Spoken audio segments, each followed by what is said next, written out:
ब्रजमंडल परिक्रमा।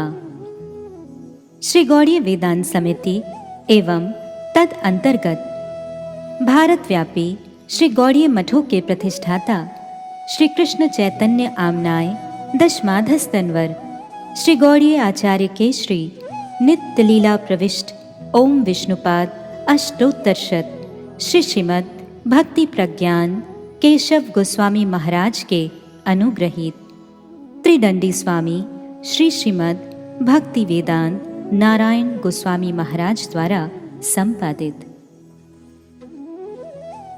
प्रस्तावना।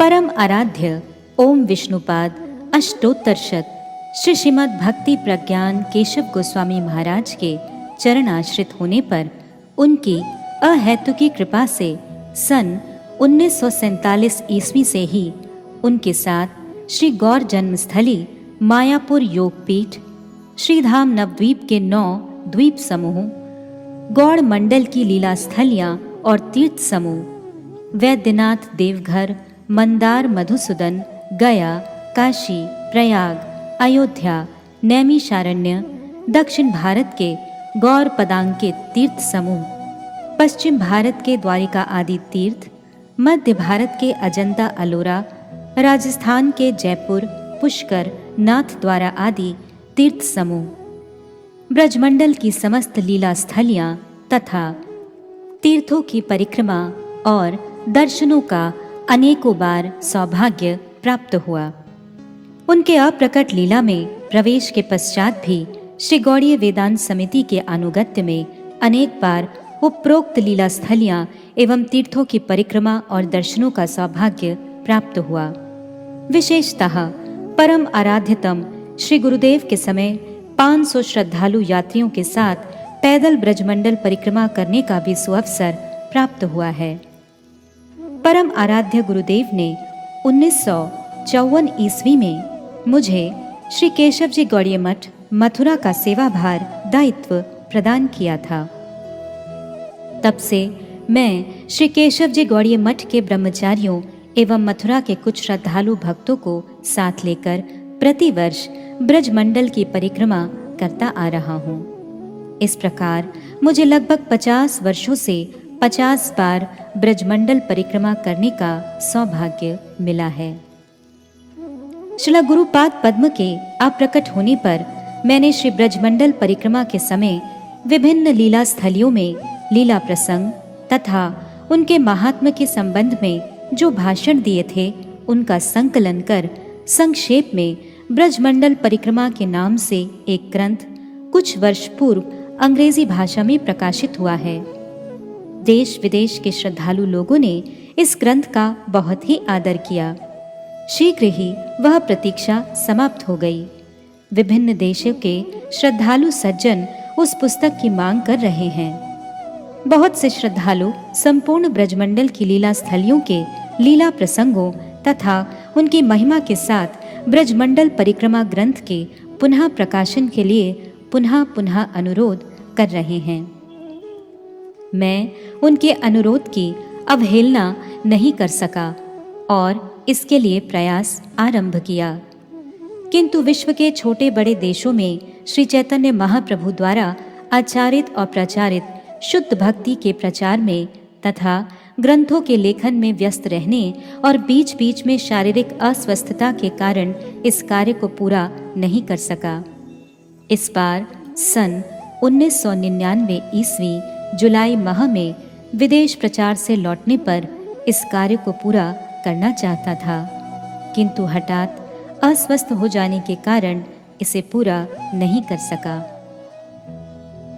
तब ऐसी दशा में मैंने श्री जगन्नाथपुरी स्थित गंभीरा में श्री शचिनंदन गौरहरि, सिद्ध बकुल में श्री हरिदास ठाकुर तथा टोटा गोपीनाथ में श्री गौर शक्ति गदाधर प्रभु के श्री चरणों में उपस्थित होकर वहीं उनकी कृपा से इस ग्रंथ को पूर्ण करने का संकल्प ग्रहण किया।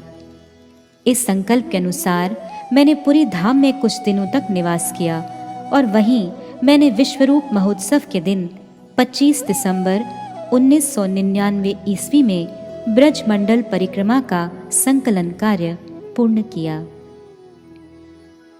मैंने इस ग्रंथ के संकलन में श्री चैतन्य भागवत, श्री चैतन्य चरितामृत, श्री नरहरि चक्रवर्ती कृत भक्ति रत्नाकर, श्री नारायण भट्ट विरचित ब्रज भक्ति विलास और विशेषतः कुसुम सरोवर वाले कृष्णदास बाबाजी महाराज द्वारा संग्रहित ब्रजमंडल दर्शन या परिक्रमा का आधार लिया है।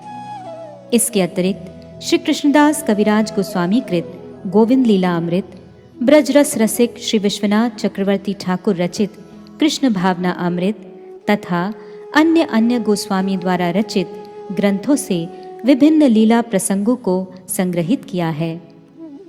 इस विषय में मैं अपने परम आराध्यतम गुरुपाद पद्म अष्टोत्तरशत श्री श्रीमद् भक्ति प्रज्ञान केशव गोस्वामी महाराज को स्मरण करता हूँ, जिनकी कृपा से मुझे ब्रजमंडल परिक्रमा तथा विभिन्न लीला स्थलियों के प्रसंग समूह मिले।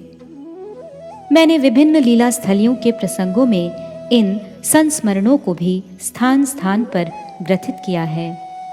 उनकी अहेतुकी कृपा के बिना मेरा जीवन शून्य है। इस संस्करण की प्रतिलिपि प्रस्तुत करने, प्रूफ संशोधन आदि विविध सेवा कार्यों के लिए श्रीमद् भक्ति वेदांत माधव महाराज, श्रीमद् भक्ति वेदांत तीर्थ महाराज, श्रीमान ओम प्रकाश ब्रजवासी MA LLB साहित्य रत्न, श्रीमान पुरंदर ब्रह्मचारी सेवा विग्रह, श्रीमान वक्रेश्वर ब्रह्मचारी, श्रीमान परमेश्वरी दास ब्रह्मचारी एवं श्रीमान कृष्ण कारुण्य ब्रह्मचारी आदि की सेवा प्रचेष्टा सराहनीय एवं उल्लेखनीय है। इसके अतिरिक्त श्रीमान प्रेमानंद ब्रह्मचारी ने प्रकाशन का व्यवहार संग्रह कर सराहनीय सेवा की है। श्री श्री गुरु गौरांग गांधारविका गिरिधारी इन पर प्रचुर कृपा आशीर्वाद वर्षण करें, यही प्रार्थना है। श्री शरद पूर्णिमा परम आराधितम ओम विष्णुपाद श्री श्रीमद् भक्ति प्रज्ञान केशव गोस्वामी महाराज की तिरोभाव तिथि 26 अश्विन संवत 1057 13 अक्टूबर 2000 ईस्वी। श्री गुरु कृपालेश प्रार्थी श्री भक्ति वेदांत नारायण। श्री श्री गुरु गौरांगो जयतः। श्री ब्रजमंडल परिक्रमा। ब्रज का स्वरूप।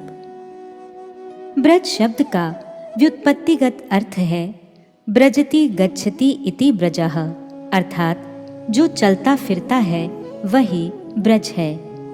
नंद बाबा अपने गौओं, बछड़ों, परिवार और परिकरों के साथ जिन जिन स्थानों पर निवास करते थे वह स्थान ब्रज कहलाता है। ब्रजंती गावः यस्मिनन्ति ब्रजः, अर्थात जहाँ गो, गोपाल, गोप और गोपियाँ विचरण करती हैं उसे ब्रज कहते हैं। विशेष रूप से स्वयं भगवान ब्रजेंद्र नंदन श्री कृष्ण की विहार भूमि को ही ब्रज कहते हैं। इस ब्रज में अखिल रसामृत मूर्ति ब्रज विहारी श्री कृष्ण अपनी आह्लादनी शक्ति के सार महाभाव स्वरूपा श्रीमती राधिका एवं स्वपरिकरों के साथ नित्य विहार करते हैं। यहाँ उनकी परम रसमयी रास एवं अन्य क्रीड़ाएं नित्य लीला सदैव गतिमान रहती है। यह ब्रज रसपूर्ण संकेतों और संदेशों की स्थली है। यही नहीं, यहाँ आदि पुरुष श्री गोविंद का अपने स्वरूप भूता गोपांगनाओं के साथ सरस विहार विलास सदा सर्वदा गतिमान रहता है। जहाँ उस विहार का न आदि है और न अंत, जहाँ केवल प्रेम ही प्रेम बिखरा पड़ा है और उस प्रेम समुद्र में उन्नत उज्जवल प्रयण रस सदा उच्छ्वलित होता रहता है, वही ब्रज है। जिसमें रस ही रस है तथा रसिक एवं भावुक जन जिस रस का निरंतर आस्वादन करते हैं वही ब्रज है। श्रीमद् भागवत में ब्रज का अत्यंत मर्मस्पर्शी वर्णन करते हुए कहते हैं, पुण्या बत ब्रज भुवो यद्यम नृलिंग गूढ़ा पुराण पुरुषो वंचित्र मालयः गह पालयन सहबला क्वड़यंश वेणु विक्रीडयंशति गिरित्र रमार्चितांग्रेहि। श्रीमद्भागवत 10:44-13 है। अर्थात सखी, सच पूछो तो ब्रजभूमि ही परम पवित्र और धन्य है, क्योंकि यहाँ ये पुरुषोत्तम मनुष्य के वेश में छिपकर रहते हैं। स्वयं देवादिदेव महादेव शंकर और श्री रमा देवी जिनके श्री चरणों की पूजा करती हैं, वे ही प्रभु यहाँ रंग बिरंगे पुष्पों की माला धारण किए हुए भैया बलराम जी तथा गोप सखाओं के साथ मधुर बंशी बजाते और गौओं को चराते हुए विभिन्न प्रकार की क्रीड़ाओं में मग्न होकर आनंद से विहार करते हैं। उनके श्री चरणों के स्पर्श से ये ब्रजभूमि धन्य एवं कृत्य कृत्य हो रही है। स्कंद पुराण में ब्रज शब्द की सुंदर परिभाषा दी गई है। गुणातीतम परम ब्रह्म व्यापकम ब्रज उच्यते, सदानंदम परम ज्योति मुक्तानाम पदव्ययम। सत्व रज तम, इन तीनों गुणों से अतीत जो परम ब्रह्म है, वह विश्व के कण कण में सर्वत्र व्याप्त है, इसलिए उसे ही ब्रज कहते हैं। यह सच्चिदानंद स्वरूप परम ज्योतिर्मय और अविनाशी है। जीवन मुक्त परम रसिक ही इसमें निवास करते हैं। श्री चैतन्य चरिता अमृत में कहा गया है, सर्वोपरि श्री गोकुल ब्रजलोक धाम, श्री गोलोक श्वेत द्वीप वृंदावन नाम। अतः गोकुल, ब्रज, गोलोक तथा वृंदावन को पर्यायवाची माना गया है। श्रीमन महाप्रभु के अंतरंग निजन श्रील रूप गोस्वामी ने श्री भागवता अमृत नामक ग्रंथ में गोकुल, गोलोक के संबंध में सब प्रकार की शंकाओं का समाधान करते हुए लिखा है। यत्तु गोलोक नाम स्यात् च गोकुल वैभवम, तदात्म वैभवत्वांच तस्य तन्महिमो उन्नते है। अर्थात गोकुल का तदात्म वैभव ही गोलोक है, गोलोक गोकुल का वैभव मात्र है। इस प्रकार ब्रज का नामांतर ही वृंदावन और गोकुल भी है। उस गोकुल धाम के संबंध में ब्रह्म संहिता में इस प्रकार वर्णन प्राप्त होता है। सहस्त्रपत्र कमलम गोकुलाख्यम महत्पदम, तत्कर्णिकार तद्धाम तद अनंतांश संभवम। श्रील भक्ति विनोद ठाकुर ने इस श्लोक का तात्पर्य इन शब्दों में व्यक्त किया है। विरजा के उस पार अशोक, अमृत और अभय रूप त्रिपाद विभूति स्वरूप महावैकुंठ या परम व्योम धाम नित्य अवस्थित है।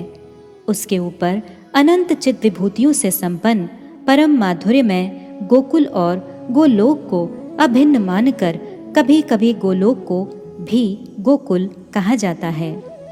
किंतु गोलोक गोकुल का वैभव या प्रकाश है, क्योंकि गोकुल माधुर्यमय लीलाओं का स्थान है। वही धाम वैकुंठ के ऊपरी भाग में गोलोक या गोकुल और नीचे पृथ्वीलोक में गोकुल के रूप में ददीप्यमान है। श्री सनातन गोस्वामी ने सर्वशास्त्र मीमांसा स्वरूप श्री बृहद भागवता अमृत ग्रंथ में लिखा है कि यथा क्रीडति तद्भूमौ गोलोके अपि तथैव सह अद ऊर्ध्वतया भेदो अन्योः कल्प्येत केवलम। अर्थात प्रपंच स्थित गोकुल में श्री कृष्ण जैसी लीलाएं करते हैं, गोलोक में भी वैसी ही क्रीड़ाएं करते हैं। गोलोक और गोकुल में कोई भेद नहीं है। भेद केवल इतना ही है कि एक सर्व ऊर्ध्व गोलोक के रूप में विराजित है, दूसरा भूलोक में गोकुल के रूप में प्रकटित है। शिलाजीव गोस्वामी ने कृष्ण संदर्भ में गोलोक को वृंदावन का प्रकाश माना है।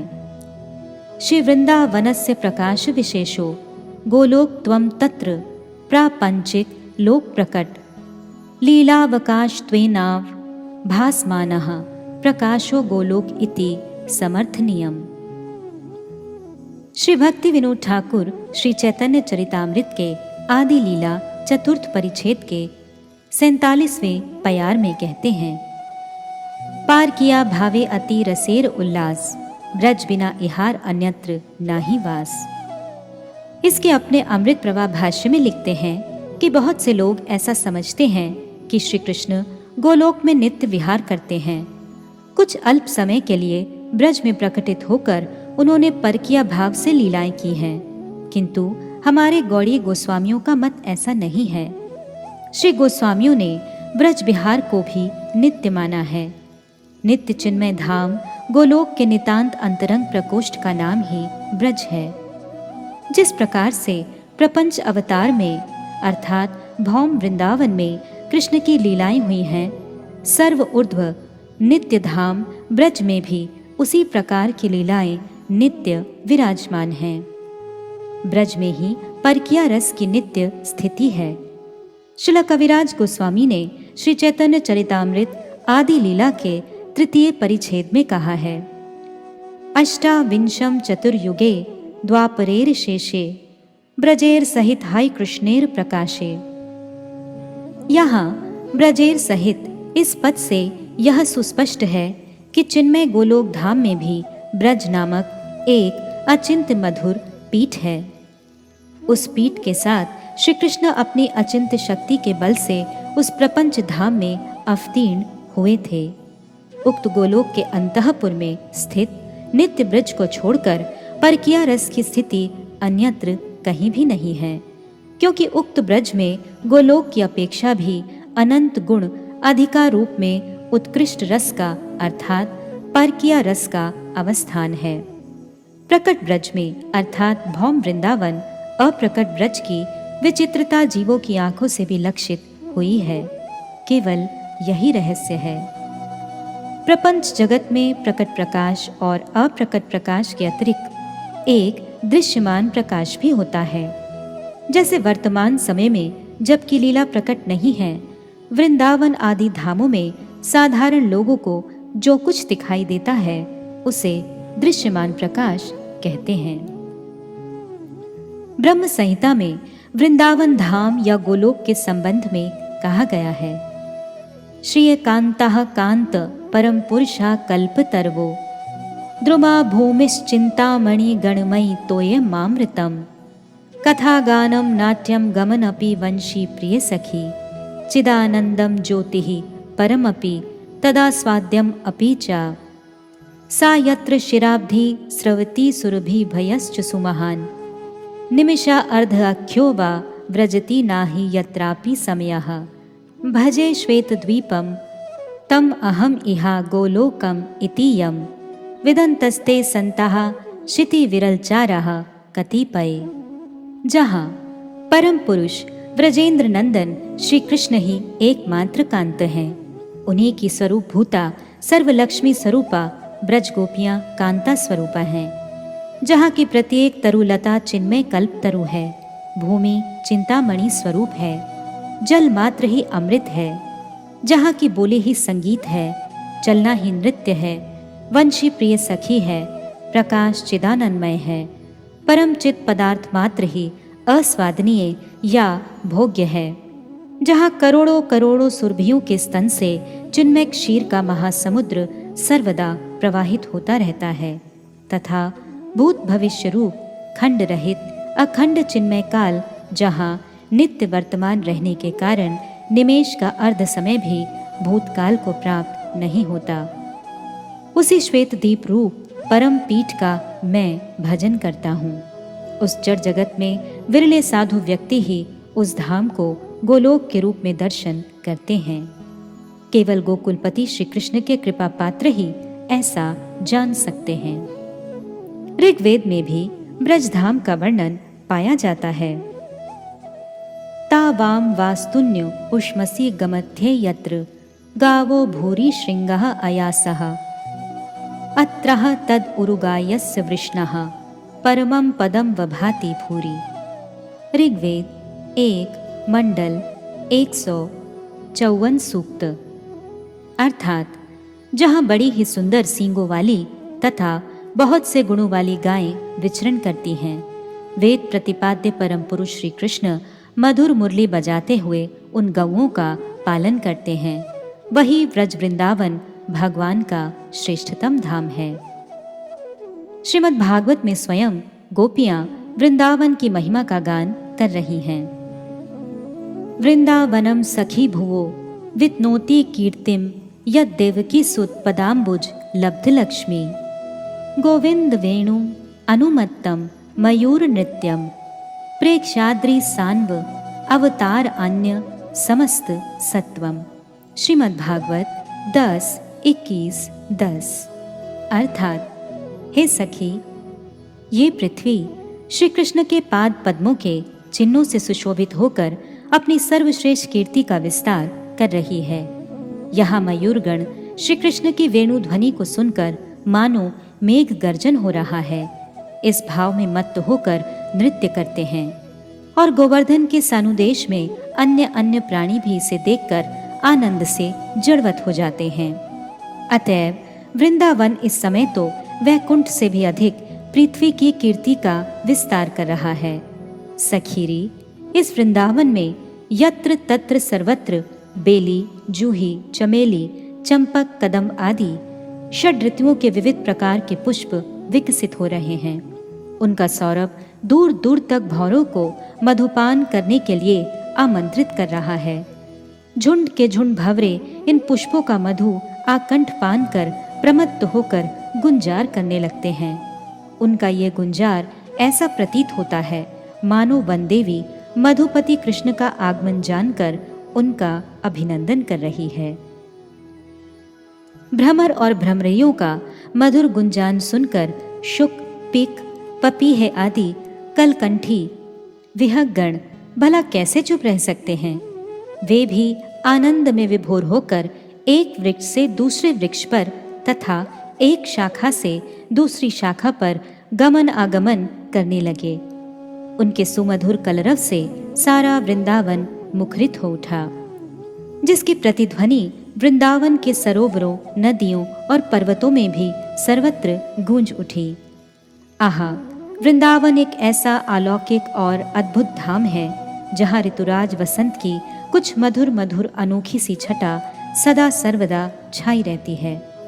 धरा पर मखमली हरी तिमा से युक्त गलीचा सब बिछ जाता है।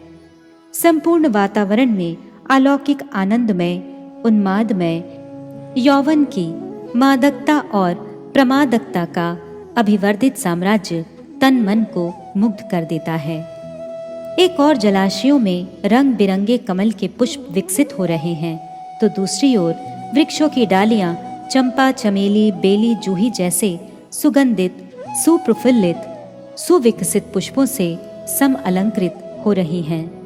भंवरे मदमत्त होकर इन पुष्पों के मकरंद अमृत का आस्वादन कर रहे हैं। ऐसी ब्रजभूमि में व्रजेंद्र नंदन कृष्ण अपने अगणित गोप सखाओं एवं दाऊ भैया के साथ मधुर मधुर बंशी बजाते हुए असंख्य गौओं के साथ सर्वत्र विचरण करते हैं। धन्य है ये ब्रजभूमि जहाँ इस सृष्टि के रचयिता श्री ब्रह्मा जी श्री राधा कृष्ण युगल की श्री चरण रज को अपने सिर पर धारण करने के लिए बरसाना में पर्वत श्रेणी के रूप में, पालन करता श्री विष्णु गोवर्धन और विष्णु पर्वत के रूप में तथा चंद्रमौली महादेव नंदग्राम में नंदीश्वर पर्वत के रूप में, हरिदासवर श्री उद्धव जी कुसुम सरोवर के तट पर तृण गुल्म लता के रूप में निवास करते हैं। जहाँ स्वयं भगवान श्री कृष्ण वत्स रूप में ब्रजभूमि के सुकोमल और सुस्वादु तृणादि का आस्वादन करते हैं। जहाँ के पनघटों पर घट भरने के बहाने ब्रज बालाएं अपने हृदय घट में कृष्ण प्रेम रस भरने के लिए नित जाती हैं। पनघट जान दैरी पनघट जात है सखीरी, मुझे पनघट पर जाने दे, नहीं तो प्रियतम से मिलने का पन घट जाएगा। इस पन की रक्षा के लिए घट लिए ब्रज बालाओं की पनघट पर भीड़ लगी जाती है। इस रसीले स्थान पर प्रियतम की तिरछी रसीले चितवन से ब्रज बालाएं जब जल भरने के बहाने जल में गागर डुबोने लगती हैं, उसी समय बज उठती है रसिक शिरोमणि की रसीली बांसुरी। फिर ये ब्रज बालाएं घट भरकर ले आती हैं या घट खाली लौटाकर ले आती हैं। भला किसे ये सुध रहती है? सखी, ये सब उस पनघट का ही तो चमत्कार है। कालिंदी के कलकल करते हुए तटों पर मधुर निकुंजों में, टेढ़ी मेढ़ी संकरी रसीली बीथियों में इन रसीली ब्रजबालाओं से, रसीली छेड़छाड़ से राग तकरार से, ऐंठ उमेट से, मधुर चितवन से, मधुर मधुर बोलियों से जलकेली का रसास्वादन कर रसिक शेखर ब्रजेंद्र नंदन उत्तरोत्तर रस में विभोर हो जाते हैं। ब्रज की महिमा भला कौन वर्णन कर सकता है।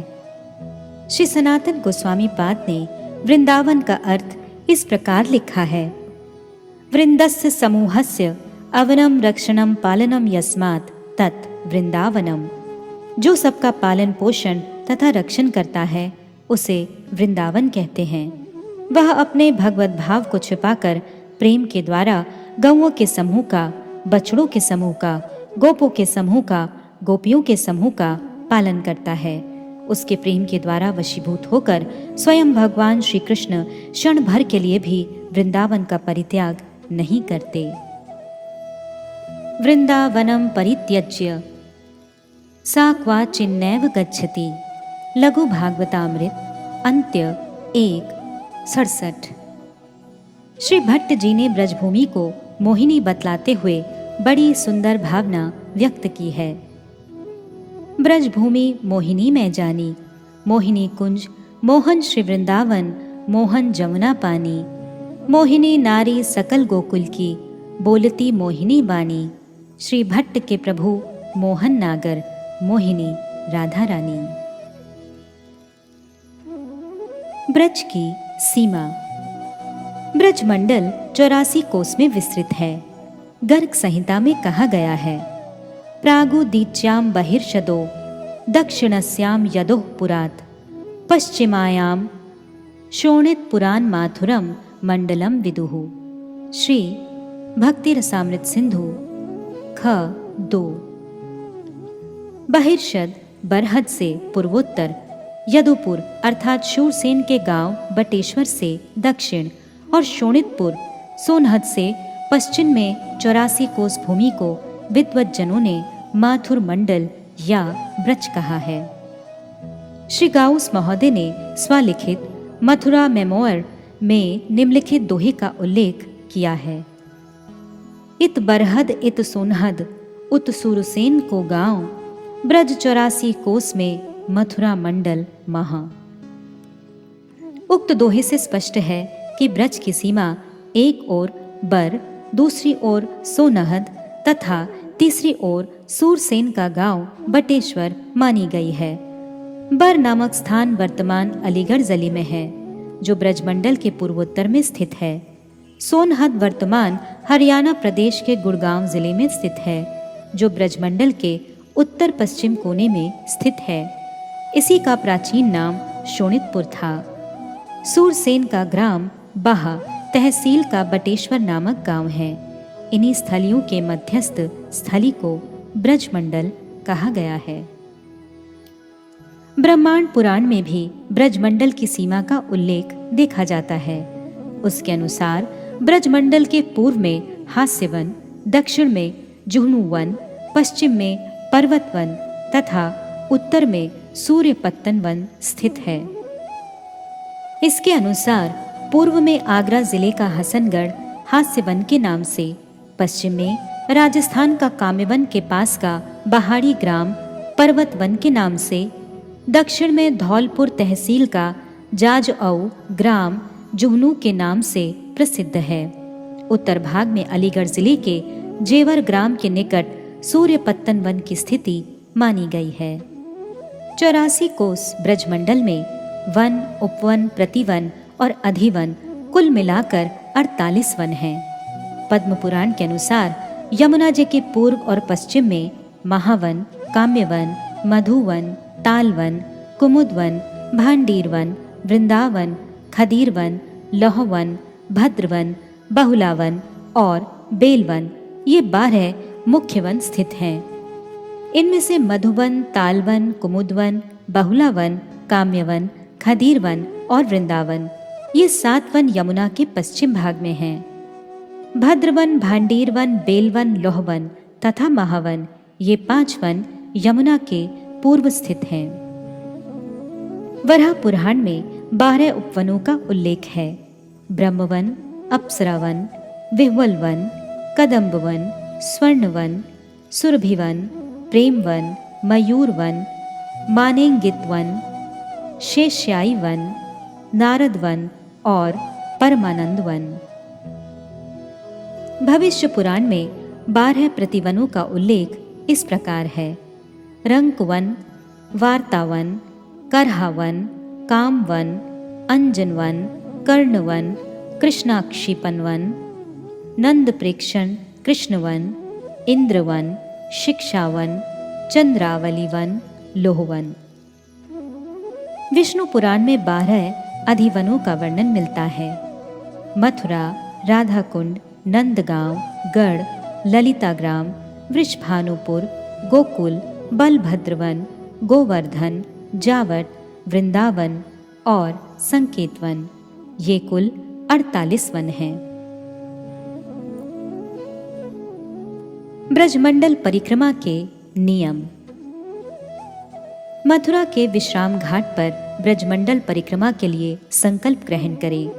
इसके लिए किसी सरल शास्त्रज्ञ, सदाचारी, दयालु, निर्मत्सल, तत्वज्ञ, निर्लोभी एवं भजन परायण वैष्णव, भक्त, तीर्थ गुरु या ब्रजवासी पुरोहित के द्वारा संकल्प ग्रहण कर परिक्रमा आरंभ करें।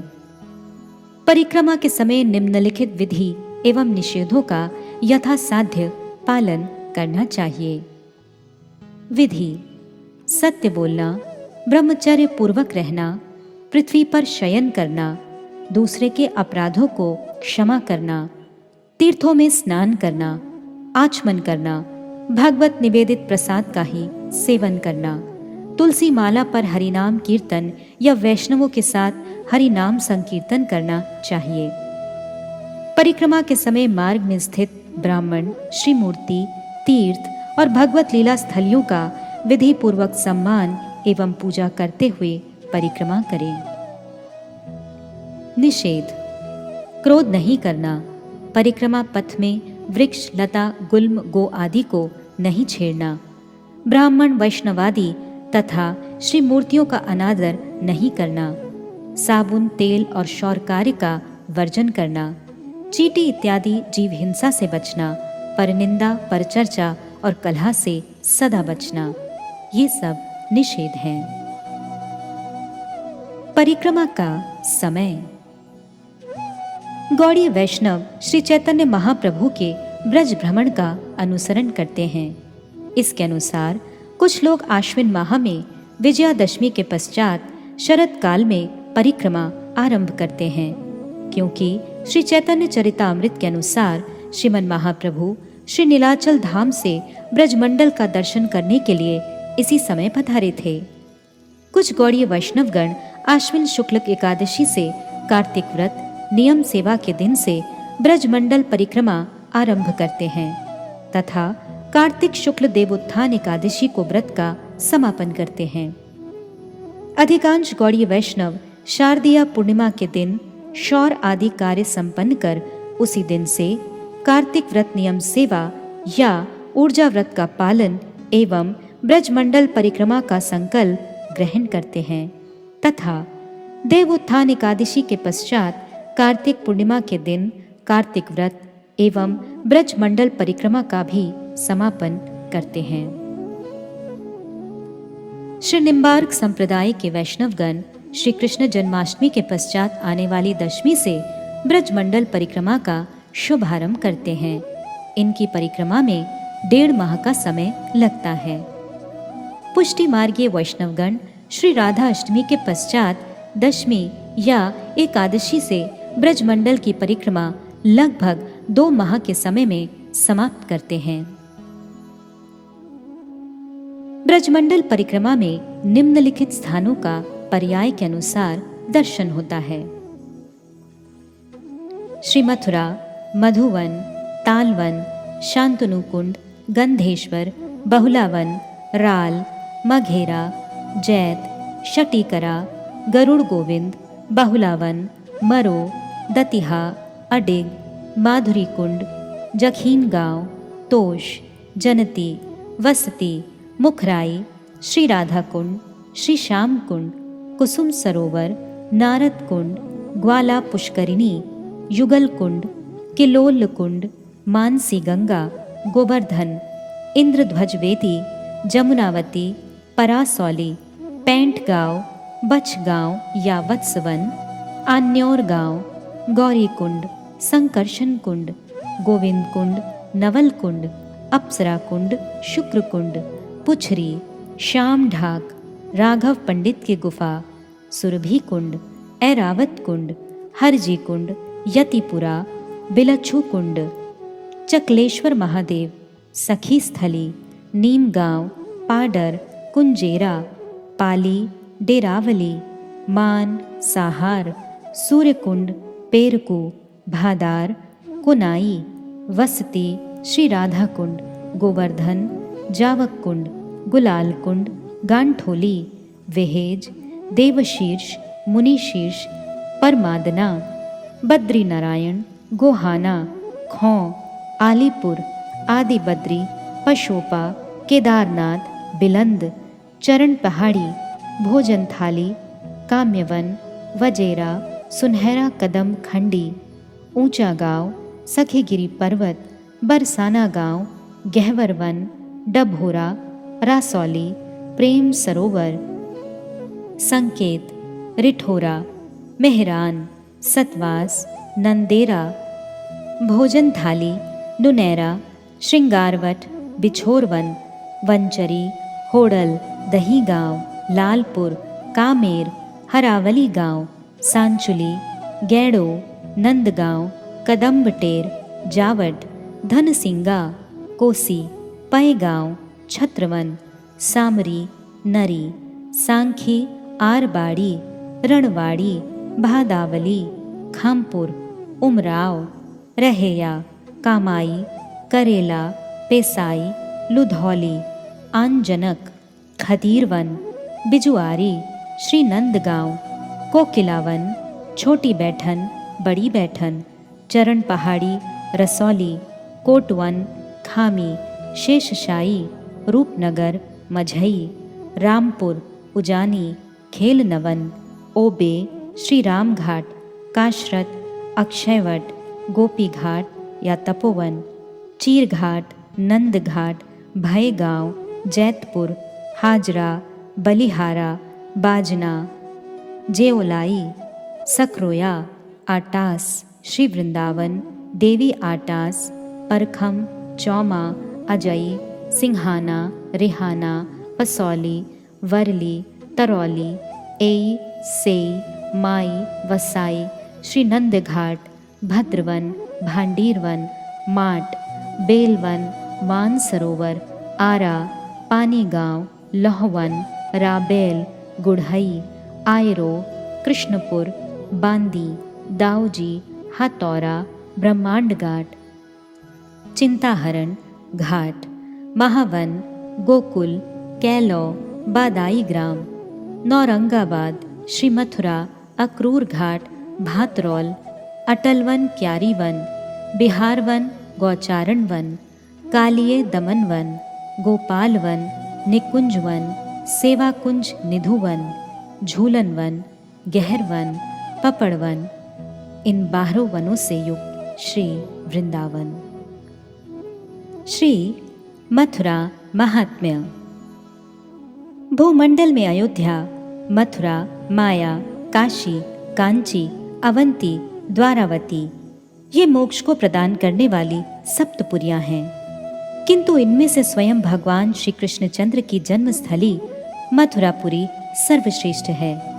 ये केवल मोक्ष ही नहीं, अपितु भगवत प्रेम प्रदान करने वाला, माया से संपूर्ण रूप से अतीत सच्चिदानंदमय भगवत धाम है। सुदर्शन चक्र के द्वारा सुरक्षित रहने के कारण प्रलय आदि विकारों का इस पर प्रभाव नहीं पड़ता है। वैकुंठ की तो बात ही क्या, पट्ट महिषियों से सुशोभित द्वारिकापुरी की अपेक्षा भी ये अधिक प्रशंसनीय है। इस मथुरापुरी का कभी भी विनाश नहीं है। सतयुग के प्रारंभ में बालक ध्रुव एवं देवऋषि नारद का यहीं पर मिलन हुआ था। यहीं यमुना के ध्रुव घाट पर यमुना में स्नान कर बालक ध्रुव ने नारद जी से भगवत मंत्र ग्रहण किया और पास ही मधुवन माहौली में भगवत आराधना कर सिद्धि प्राप्त की थी। सतयुग में महाराज अम्बरीश यहीं पर द्वादशी व्रत का पारण कर रहे थे। उसी समय दुर्वासा ऋषि वहां पधारे और यहीं पर दुर्वासा ऋषि ने भक्त अम्बरीश महाराज जी की महिमा की उपलब्धि की। सुदर्शन चक्र से कैसे इनकी रक्षा हुई, चक्र तीर्थ और अम्बरीश टीला आज भी इसके साक्षी हैं। त्रेता युग में श्री शत्रुघ्न जी ने भगवान श्री रामचंद्र जी का आदेश पाकर यहीं पर मधु दैत्य के पुत्र लवणासुर का वध किया था। यह वृतांत सर्वविदित है। द्वापर में श्री कृष्ण की जन्म आदि विविध लीलाओं की स्थली होने का गौरव इसे प्राप्त है। श्री कृष्ण द्वैपायन वेद व्यास का यहीं यमुना के द्वीप में जन्म प्रसिद्ध है। कलयुग में श्री राधा कांति एवं भाव से सुबलित स्वयं भगवान श्री शचिनंदन गौरहरि ब्रजधाम के दर्शन हेतु सर्वप्रथम मथुरा में ही पधारे थे और यहीं विश्राम घाट में स्नान कर उन्होंने 84 कोस ब्रजमंडल की लीला स्थलियों का दर्शन किया। इसके पूर्व श्री अद्वैताचार्य, श्री नित्यानंद प्रभु, श्री लोकनाथ गोस्वामी और भूगर्भ गोस्वामी के भी आने का वर्णन प्राप्त होता है। श्री चैतन्य महाप्रभु के पश्चात उनके अंतरंग परिकर शिलारूप सनातन आदि गोस्वामियों ने मथुरा एवं ब्रज में सर्वत्र भ्रमण किया। इसके अनंतर भी हमारे सभी गौड़ीय आचार्यों का मथुरा ब्रजमंडल में आने का प्रसंग श्री चैतन्य चरितामृत एवं भक्ति रत्नाकर आदि ग्रंथों में सर्वत्र उल्लेखित है। पुराणों में मथुरापुरी का भूरी भूरी महात्म्य उल्लेख है। भगवान श्री केशव देव जी इस पुरी के मध्य में कर्णिका के रूप में विराजमान हैं। उत्तर की पंखुड़ी में श्री गोविंद देव जी वृंदावन में विराजमान हैं, जिनके दर्शन से मनुष्य संसार चक्र से सदा के लिए मुक्त हो जाता है। पूर्व की पंखुड़ी में विश्राम घाट पर विश्रांति नामक भगवत स्वरूप विराजमान है तथा दक्षिण की पंखुड़ी पर सर्व सिद्धि प्रदान करने वाले आदि वरा देव जी विराजमान हैं। मथुरा में जहाँ तहाँ स्नान करने से जीवों के समस्त पाप दूर हो जाते हैं और पग पग पर अश्वमेध यज्ञ का फल प्राप्त होता है।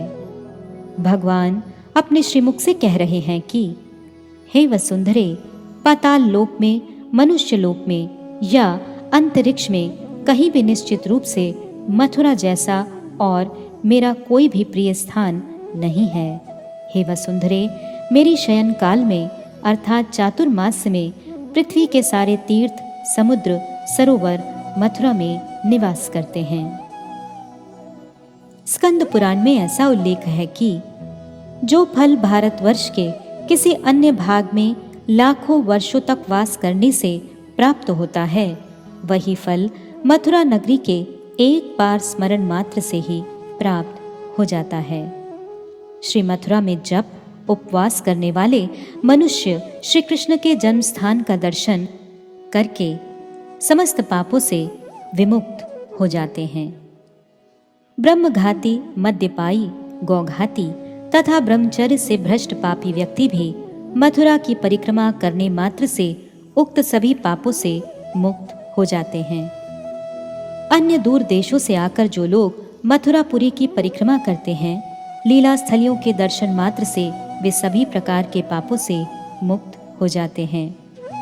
यहाँ तक कि यदि कोई व्यक्ति मैं मथुरा में वास करूंगा ऐसा संकल्प करता है तो वह समस्त बंधनों से मुक्त हो जाता है।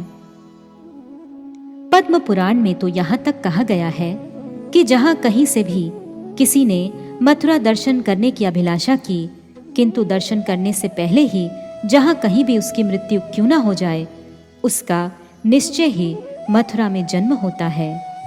इसमें तनिक भी संदेह नहीं है। प्रकृति से अतीत उस मथुरापुरी में केवल उन्हीं लोगों की रति होती है जिनकी भगवान श्री कृष्ण में अविचल भक्ति रहती है तथा जो श्री कृष्ण के प्रचुर कृपा पात्र हैं। वायु पुराण में बतलाया गया है कि मथुरा मंडल 84 कोस में परिव्याप्त है। भगवान श्री हरि यहाँ सदा सर्वदा स्वयं निवास करते हैं। अहो, श्री नारायण के धाम वैकुंठ से भी श्रेष्ठ यह मथुरा धाम धन्य है, जहाँ केवल एक दिन निवास करने से ही श्री हरि भक्ति प्राप्त हो जाती है। 3 रात्रि निवास करने वाले को परम दुर्लभ भगवत प्रेम प्राप्त हो जाता है। यह मुक्त महापुरुषों के लिए भी परम दुर्लभ है। श्रील रूप गोस्वामी ने श्री मथुरा महात्म्य में ऐसा उल्लेख किया है। हे अवंती, तुम अपने हाथों में पीकदानी लेकर प्रस्तुत हो जाओ। हे मायापुरी अर्थात हरिद्वार, तुम चामर व्यजन करने के लिए प्रस्तुत हो जाओ। हे कांची, तुम अपने हाथों में छत्र ग्रहण करो। हे काशी, तुम हाथों में पादुका ग्रहण कर प्रस्तुत रहो। हे अयोध्या, तुम और न डरो। हे द्वारिके, आज तुम स्तव स्तुति न करो, क्योंकि तुम किंकरियों से प्रसन्न होकर ये मथुरा देवी आज महाराजा धीराज श्री कृष्ण की राज महिषी हुई है। मथुरा की परिक्रमा, श्री कृष्ण जन्मस्थान। आज से लगभग 5204 वर्ष पहले वर्तमान द्वापर युग के अंत में स्वयं भगवान श्री कृष्णचंद्र जी महाअत्याचारी कंस के कारागार में पिता श्री वसुदेव जी एवं माता देवकी जी के पुत्र के रूप में आविर्भूत हुए थे। उस समय वसुदेव एवं देवकी ने चतुर्भुज स्वरूप में उनका दर्शन किया। चारों हाथों में क्रमशः शंख चक्र गदा और पद्म धारण किए हुए, वक्षस्थल पर श्रीवत्स चिन्ह, गले में कौस्तुभ मणि तथा मेघ श्यामल कांति युक्त अद्भुत दिव्य बालक को देखकर वे दोनों ही उनकी स्तुति करने लगे। उनकी स्तुति एवं प्रार्थना से भगवान ने शिशु रूप धारण कर लिया तथा भगवान की प्रेरणा से ही वसुदेव जी नवजात शिशु को गोदी में उठाकर गोकुल महावन स्थित नंद भवन में रखने के लिए चल पड़े। कारागार से निकलते समय उनके हाथों की हथकड़ियां, पैरों की बेड़ियां, लोहे के कपाट स्वतः ही खुल गए। प्रहरी सो गए। रिमझिम वर्षा भी होने लगी। सारा मार्ग साफ हो गया। उफनती यमुना को पार कर वसुदेव जी गोकुल नंद भवन में पहुंचे। वहां नंद भवन में यशोदा जी के गर्भ से द्विभुज श्याम सुंदर और कुछ क्षण पश्चात ही एक बालिका भी अर्थात योग माया पैदा हुई थी। यशोदा प्रसव पीड़ा से कुछ अचेतन सी थी। वसुदेव जी के गृह में प्रवेश करते ही द्विभुज कृष्ण ने वसुदेव पुत्र को आत्मसात कर लिया। वसुदेव जी इस रहस्य को समझ नहीं पाए। कन्या को गोद में लेकर चुपके से पुनः कंस कारागार में लौट आए। पहले की भांति कारागार के लौह कपाट बंद हो गए। वसुदेव और देवकी के हाथों की हथकड़ियां और पैरों की बेड़ियां पूर्ववत लग गईं। उसी रात में कंस को पता लगते ही वह पागल सा विक्षिप्त हुआ। हाथ में तलवार लेकर कारागार में उपस्थित हुआ। उसने बहन देवकी के हाथों से कन्या को छीन लिया और कन्या के दोनों पैरों को पकड़कर पृथ्वी पर पटक कर मारना चाहा, किंतु कन्या अष्टभुजा वाली दुर्गा का रूप धारण कर कंस को दुत्कारते हुए आकाश मार्ग में अंतर्ध्यान हो गई। श्री कृष्ण की इस जन्मभूमि पर सर्वप्रथम श्री कृष्ण के प्रपौत्र श्री वज्रनाभ जी ने एक विशाल मंदिर की स्थापना की थी। कालांतर में उसी स्थान पर भारत के धार्मिक राजाओं ने बड़े विशाल विशाल मंदिरों का क्रमशः निर्माण कराया। जिस समय श्री चैतन्य महाप्रभु जन्मभूमि में पधारे थे, उसी समय वहां एक विशाल मंदिर था। श्रीमन महाप्रभु के भावपूर्ण मधुर नृत्य और कीर्तन को देख सुनकर उस मंदिर में लाखों लोगों की भीड़ एकत्रित हो गई। नृत्य कीर्तन करते हुए श्रीमन महाप्रभु जी के भावों को देख दर्शकगण भाव विभोर हो गए। यहीं पर श्री चैतन्य महाप्रभु जी ने बंगाल के सुबुद्धि राय नामक राजा को आत्महत्या से बचाकर उन्हें परम भगवत भक्त बना दिया। सुबुद्धि राय को बंगाल के धर्मांध मुस्लिम शासक के द्वारा बलपूर्वक जाति भ्रष्ट किया गया था। वह पुनः हिंदू बनना चाहता था, किंतु उस समय के कट्टर हिंदू पुरोहितों एवं व्यवस्थापकों के निर्देश अनुसार मृत्यु से पूर्व हिंदू धर्म में पुनः प्रवेश करने के लिए कोई भी मार्ग शेष नहीं था, परंतु करुणा सागर श्री चैतन्य महाप्रभु ने एक बार श्री कृष्ण नाम का उच्चारण कराकर उसे शुद्ध कर दिया तथा जीवन भर हरिनाम संकीर्तन एवं वैष्णवों की सेवा करते रहने का उपदेश प्रदान कर उसे कृतार्थ कर दिया। श्रीमन महाप्रभु का ब्रज आगमन मुगल सम्राट हुमायूं के राजत्व काल में हुआ। तत्पश्चात यवनों के द्वारा वह मंदिर ध्वंस कर दिए जाने के बाद ओरछा के महाराज वीर सिंह देव ने सन 1610 ईस्वी में 33 लाख रुपए लगाकर आदि केशव का बहुत विशाल मंदिर बनवाया, किंतु धर्मांध औरंगजेब ने सन 1669 ईस्वी में उसे ध्वंस कर उसके बाहरी स्वरूप में कुछ परिवर्तन कर उसे मस्जिद के रूप में परिवर्तित कर दिया। श्री आदि केशव जी के पुजारियों ने प्राचीन विग्रह को जिला कानपुर में स्थित राजधान नामक ग्राम में वर्तमान इटावा शहर से 17 मील दूर छिपा दिया।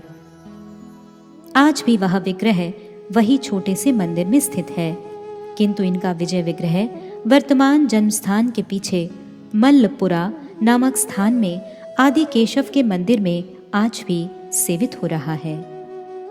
उस शिव विग्रह की विशेषता यह है कि उसमें भगवान के 24 अवतारों की मूर्तियां अंकित हैं। आदि केशव कहे जाने से वैष्णव भक्त लोग इसी मंदिर में दर्शन करते हैं।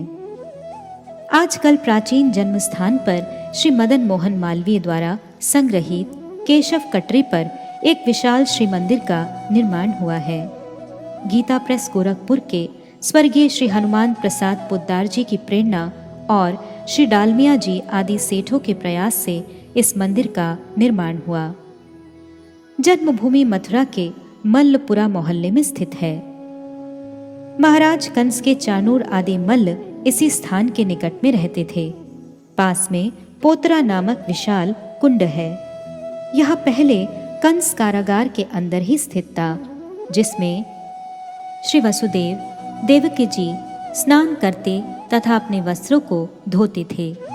कहा जाता है कि पुत्रों के उत्पन्न होने पर देवकी जी के वस्त्र इसी में साफ किए जाते थे।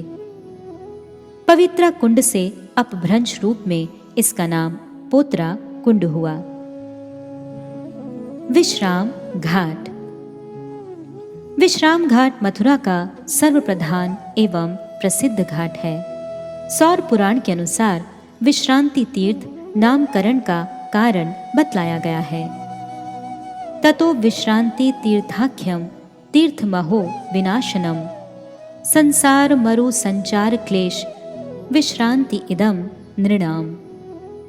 संसार रूपी मरुभूमि में भटकते हुए त्रितापों से प्रपीड़ित, सब प्रकार से निराश्रित, नाना प्रकार के क्लेशों से क्लांत होकर जीव श्री कृष्ण के पाद पद्म धौत इस महातीर्थ में स्नान कर विश्राम अनुभव करते हैं। इसलिए इस महातीर्थ का नाम विश्रांति या विश्राम घाट है।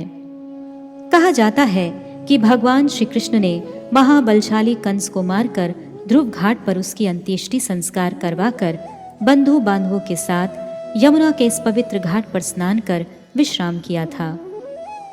श्री कृष्ण की नरलीला में ऐसा संभव है, परंतु षड ऐश्वर्यपूर्ण आघटन घटन पटीयसी सर्वशक्तियों से संपन्न सच्चिदानंद स्वयं भगवान श्री कृष्ण को विश्राम की आवश्यकता नहीं होती है, किंतु भगवान से भूले भटके जन्म मृत्यु के अनंत अथाह सागर में डूबते उतारते हुए क्लांत जीवों के लिए ये अवश्य ही विश्राम का स्थान है। इस महातीर्थ में स्नान एवं आचमन के पश्चात प्रतिवर्ष लाखों श्रद्धालु लोग ब्रजमंडल की परिक्रमा का संकल्प लेते हैं और पुनः यहीं पर परिक्रमा का समापन करते हैं। कार्तिक माह की यम द्वितीया के दिन बहुत दूर दूर प्रदेशों से श्रद्धालुजन यहाँ आकर स्नान करते हैं। पुराणों के अनुसार यम अर्थात धर्मराज एवं यमुना अर्थात यमी ये दोनों जुड़वा भाई बहन हैं। यमुना जी का हृदय बड़ा कोमल है। जीवों के नाना प्रकार के कष्टों को वे सह नहीं सकी। उन्होंने अपने जन्मदिन पर भैया यम को निमंत्रण दिया। उन्हें तरह तरह के सुस्वादु व्यंजन और मिठाइयाँ खिलाकर संतुष्ट किया। भैया यम ने प्रसन्न होकर कुछ मांगने के लिए कहा। यमुना जी ने कहा, भैया, जो लोग श्रद्धापूर्वक आज के दिन इस स्थान पर मुझ में स्नान करेंगे, आप उन्हें जन्म मृत्यु एवं नाना प्रकार के त्रितापों से मुक्त कर दें।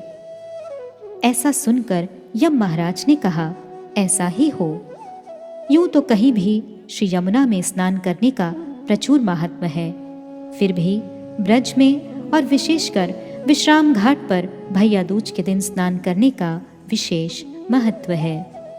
विशेषकर लाखों भाई बहन उस दिन यमुना में इस स्थल पर स्नान करते हैं।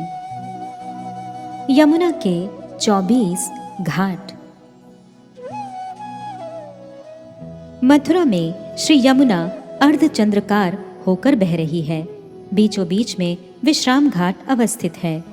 उसके दक्षिण भाग में क्रमानुसार अविमुक्त तीर्थ, गुह्य तीर्थ, प्रयाग तीर्थ, कनखल तीर्थ, तिंदुक तीर्थ, सूर्य तीर्थ, बट स्वामी तीर्थ, ध्रुव तीर्थ, बोधि तीर्थ, ऋषि तीर्थ, मोक्ष तीर्थ, कोटि तीर्थ, ये 12 घाट तथा उत्तर में नव तीर्थ, असी तीर्थ या संजमन तीर्थ, धारा पत्तन तीर्थ, नाग तीर्थ, घंटा भरणक तीर्थ, ब्रह्म तीर्थ, सोम तीर्थ, सरस्वती पतन तीर्थ, चक्र तीर्थ, दशाश्वमेध तीर्थ, विहन राज तीर्थ, कोटि तीर्थ, यह 12 घाट अवस्थित हैं।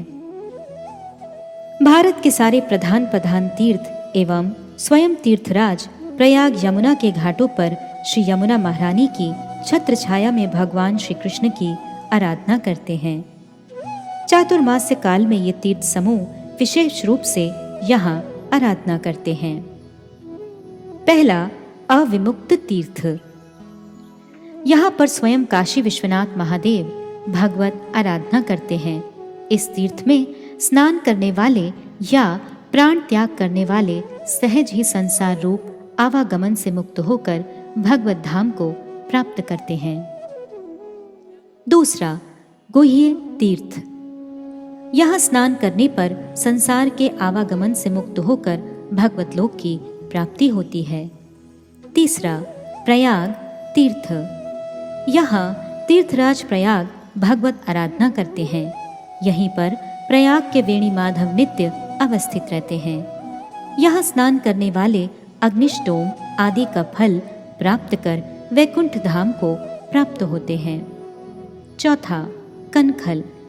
इस तीर्थ में महादेव पार्वती श्री हरि की आराधना में सदैव तत्पर रहते हैं। जिस प्रकार महादेव शंकर ने दक्ष प्रजापति के ऊपर कृपा कर उसे संसार सागर से मुक्त करा दिया था, उसी प्रकार इस तीर्थ में स्नान करने से ब्रह्मलोक प्राप्त होता है।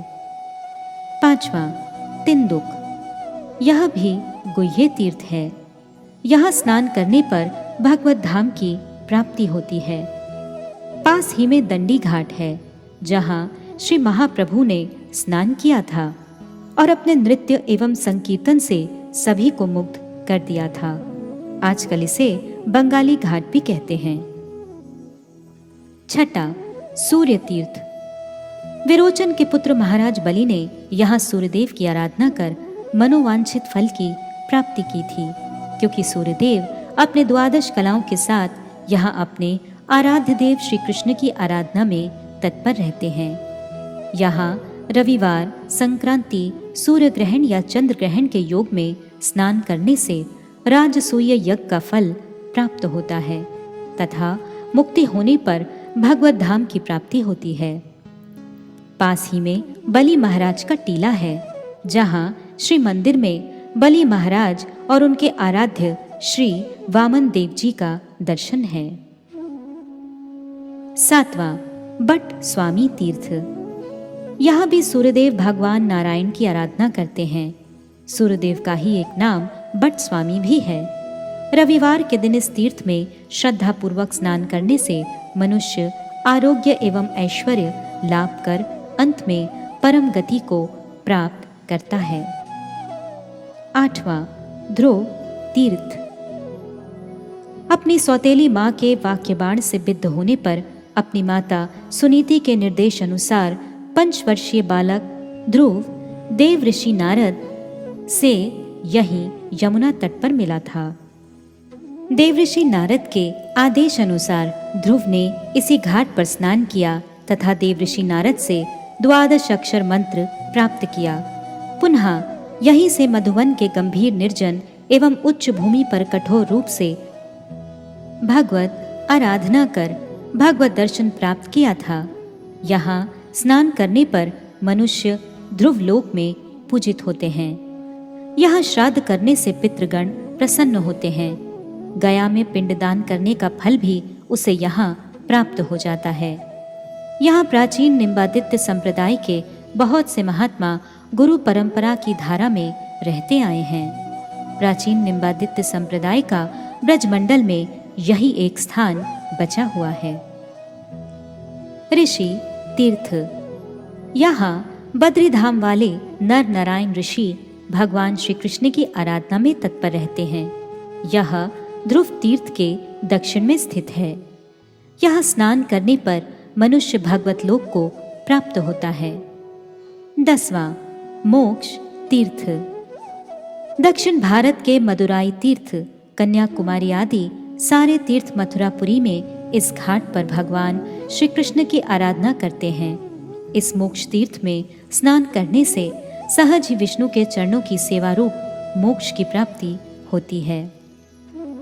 11 कोटि तीर्थ। यहाँ कोटि कोटि देववृंद भगवत आराधना करने की अभिलाषा करते हैं। इन देवताओं के लिए भी यह दुर्लभ स्थान है। यहाँ स्नान करने से भगवत लोक की प्राप्ति होती है। 12 बोधि तीर्थ। यहाँ भगवान बुद्ध जीवों के स्वरूप धर्म भगवत भक्ति का बोध कराते हैं, इसलिए इसका नाम बोधि तीर्थ है। कहा जाता है कि रावण ने गुप्त रूप से यहाँ तपस्या की थी। वह त्रेता युग में एक निर्विशेष ब्रह्मज्ञानी ऋषि था। उसने स्वरचित लंकावतार सूत्र नामक ग्रंथ में अपने निर्विशेष ब्रह्म ज्ञान अथवा बौद्धवाद का परिचय दिया है। निक्षक्तिक और ब्रह्मवादी होने के कारण वह सर्वशक्तिमान भगवान श्री रामचंद्र जी से उनकी शक्ति श्री सीता देवी का हरण करना चाहता था, किंतु श्री रामचंद्र जी ने उस निर्विशेष ब्रह्मवादी का वंश सहित वध कर दिया। यहाँ स्नान करने से पितृ पुरुषों का सहज ही उद्धार हो जाता है और वे स्वयं पितृलोकों को गमन कर सकते हैं। सौभाग्यवान जीव यहाँ यमुना में स्नान कर भगवत धाम को प्राप्त होते हैं। विश्राम घाट के दक्षिण में भी 12 घाट हैं। ये घाट इस प्रकार हैं। विश्राम घाट के निकट प्रसिद्ध असी कुंड है, जहाँ स्नान करने से मनुष्य के कायिक, मानसिक और वाचिक सारे पाप दूर हो जाते हैं। पहला नव तीर्थ। असी कुंड के उत्तर में नव तीर्थ है। यहाँ स्नान करने से भक्ति की नवनवायमान रूप में उत्तरोत्तर वृद्धि होती है। इससे बढ़कर तीर्थ न हुआ है और न होगा। दूसरा संयमन तीर्थ। इसका वर्तमान नाम स्वामी घाट है। किसी किसी का कहना है कि महाराज वसुदेव ने नवजात शिशु कृष्ण को गोदी में लेकर यहीं से यमुना पार की थी। यहाँ स्नान करने पर भगवत धाम की प्राप्ति होती है। तीसरा धारा पतन तीर्थ। यहाँ स्नान करने पर मनुष्य सब प्रकार के सुखों को भोग करता हुआ सहज ही स्वर्ग को प्राप्त कर लेता है तथा यहाँ प्राण त्याग करने पर भगवत धाम को गमन करता है। चौथा नाग तीर्थ। यह उत्तम से उत्तम तीर्थ है। यहाँ स्नान करने से पुनर्आगमन नहीं होता। भगवान शेष या अनंत देव धाम की रक्षा के लिए यहाँ सब समय विराजमान रहते हैं। श्री वसुदेव महाराज नवजात शिशु कृष्ण को लेकर वर्षा में भीगते हुए जब यमुना को पार कर रहे थे, तब यहीं अनंत देव ने अपने अनंत फणों को छत्र बनाकर वृष्टि से उनकी रक्षा की थी। 5वां घंटा भरणक तीर्थ। यहाँ स्नान करने से मनुष्य सब प्रकार के पापों से मुक्त होकर सूर्यलोक में गमन करता है। 6वां ब्रह्म तीर्थ। यमुना के इस घाट पर अवस्थित होकर लोक पितामह ब्रह्मा जी भगवत आराधना करते हैं। यहाँ स्नान, आचमन, यमुना जल पान और निवास करने से मनुष्य ब्रह्मा जी के माध्यम से विष्णुलोक को प्राप्त करता है। ब्रह्मा के नाम से इसका नाम ब्रह्म तीर्थ पड़ा है। 7वां सोम तीर्थ। सोम तीर्थ का दूसरा नाम गौ घाट है। यह यमुना के पवित्र जल से अभिषेक करने पर सारे मनोरथ सिद्ध हो जाते हैं। 8वां सरस्वती पतन तीर्थ। सरस्वती नदी इस स्थान पर यमुना में मिलती थी। सरस्वती नदी का दूसरा नाम श्री कृष्ण गंगा होने के कारण इसे कृष्ण गंगा घाट भी कहते हैं। समीप ही दाहिनी ओर गौ घाट या सोम तीर्थ है। इस घाट का संबंध श्री कृष्ण द्वैपायन वेद व्यास से है। यहीं पास ही यमुना के एक द्वीप में महर्षि पराशर और मत्स्यगंधा सरस्वती से व्यास का जन्म हुआ था। कहा जाता है कि देवऋषि नारद के उपदेशों को श्रवण कर भक्ति योग के द्वारा पूर्ण ब्रह्म श्री कृष्ण और श्री कृष्ण की व्रज, मथुरा और द्वारिका की सारी लीलाओं का दर्शन कर यहीं पर वेद व्यास ने परमहंस संहिता श्रीमद् भागवत की रचना की थी। ठीक ही है, इस मधुर अति मधुर ब्रजधाम में आराधना किए बिना श्री कृष्ण की मधुर अति मधुर लीलाओं का दर्शन एवं वर्णन कैसे संभव हो सकता है। बहुत से विद्वत सारग्राही भक्तों का ऐसा ही अभिमत है। यहाँ स्नान करने पर मनुष्य सब प्रकार के पापों से मुक्त होकर भगवत प्रेम प्राप्त करते हैं। निम्न जाति के व्यक्ति भी यहाँ स्नान करने पर परमहंस जाति अर्थात परम भक्त हो जाते हैं। 9वां चक्र तीर्थ। मथुरा मंडल में यमुना तट पर स्थित यह तीर्थ सर्वत्र विख्यात है। निकट ही महाराज अम्बरीश का टीला है, जहां महाराज अम्बरीश यमुना के किनारे निवास कर शुद्ध भक्ति के अंगों के द्वारा भगवत आराधना करते थे। द्वादशी पारण के समय राजा अम्बरीश के प्रति महर्षि दुर्वासा के व्यवहार से असंतुष्ट होकर विष्णु चक्र ने इनका पीछा किया। दुर्वासा 1 वर्ष तक विश्व ब्रह्मांड में सर्वत्र यहाँ तक कि ब्रह्मलोक, शिवलोक एवं वैकुंठ लोक में गए, परंतु चक्र ने उनका पीछा नहीं छोड़ा। अंत में भगवान विष्णु के परामर्श से भक्त अम्बरीश के निकट लौटने पर उनकी प्रार्थना से चक्र यहीं रुक गया। इस प्रकार ऋषि के प्राणों की रक्षा हुई। यहाँ स्नान करने से ब्रह्म हत्या आदि पापों से भी मुक्ति हो जाती है तथा स्नान करने वाला सुदर्शन चक्र की कृपा से भगवत दर्शन प्राप्त कर कृतार्थ हो जाता है। 10वां दशाश्वमेध तीर्थ। यमुना के इस पवित्र घाट पर ब्रह्मा जी ने 10 अश्वमेध यज्ञ किए थे। यह स्थान देव ऋषि नारद, चतुसन आदि ऋषियों के द्वारा सदा सर्वदा पूजित है। यह स्नान करने से मनुष्य को भगवत धाम की प्राप्ति होती है। 11 विघ्नराज तीर्थ। यहाँ स्नान करने पर मनुष्य सब प्रकार के विघ्नों से मुक्त हो जाता है। विघ्न विनाशक श्री गणेश जी यहाँ सर्वदा निवास कर भगवत आराधना करते हैं। यहाँ स्नान करने से विशेष रूप से भगवान नरसिंह देव की कृपा से भक्ति के सारे विघ्न दूर हो जाते हैं तथा भगवत धाम की प्राप्ति होती है। 12 कोटि तीर्थ। यहाँ स्नान करने से मनुष्य कोटि कोटि गोदान का फल प्राप्त करता है। पास ही में गोकर्ण तीर्थ है। प्रसिद्ध गोकर्ण ने अपने भाई धुंधुकारी को श्रीमद् भागवत की कथा सुनाकर उसका प्रेत योनि से उद्धार किया था।